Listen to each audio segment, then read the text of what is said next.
everyone, welcome in. I hope you're doing well. Today's colorful project is inspired by the artwork of Lisa Frank, and our card will feature a rainbow background with leopard print. Now this card is especially perfect for teens and tweens. So to begin, you'll need distress ink in picked raspberry, mustard seed, and also in the color peacock feathers.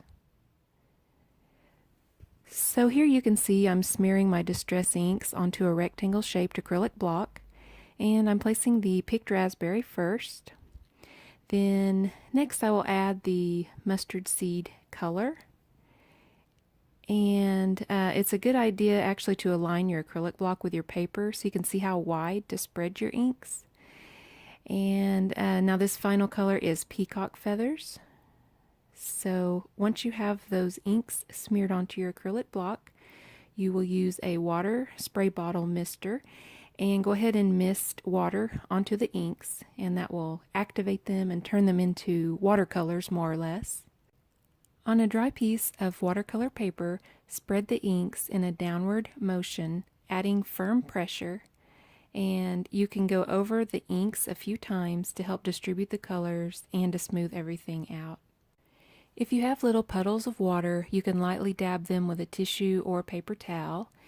And also you'll notice over on the corner there with the blue ink, I had an area that did not completely cover. So you can use a wet sponge brush or a paintbrush to reactivate the ink and go ahead and spread the color onto the corner there where the color didn't quite fill in. Now don't stress, it doesn't have to be perfect. In fact, it actually looks better if there are slight variations in the colors. So just keep smoothing the color until you're satisfied with the way it looks. And remember, we'll be adding leopard spots too on top, so that will help cover up any mistakes. And once you're finished, it's a good idea to use a tissue or paper towel to gently soak up the excess water. And this will help your card to look more even, and it'll also help it to dry quicker. You can also feel free to use a heat gun if you want to set the colors. So now that we have the background colors finished, it's time to add the leopard spots.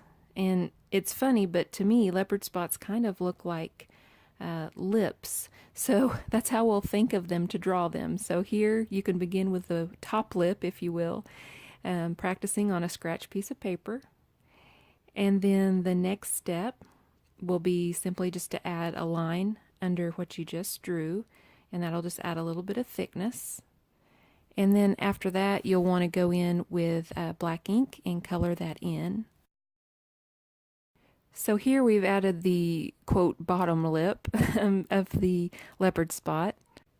Now to the side of the shape we just finished, let's add an irregular shaped spot and go ahead and color that in.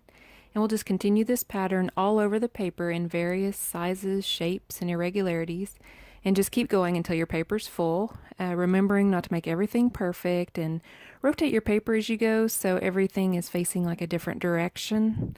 And I found when you draw, it's best not to think of what you're actually drawing, but to instead think of more what it looks like. So as I said, I thought the leopard spots kind of look like the shape of lips.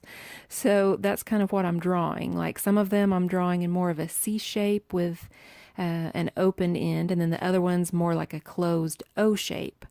So don't think about it too much, just let it flow from your pen.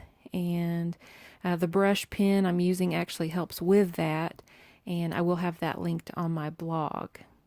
So just keep drawing these shapes all over your paper, and before you know it, you'll have a finished card.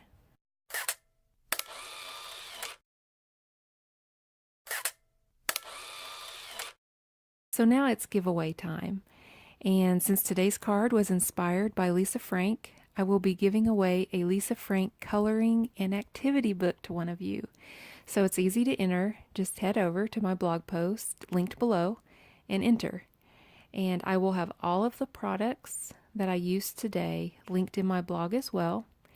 And I just want to thank each and every one of you for watching, and I hope you have a great day.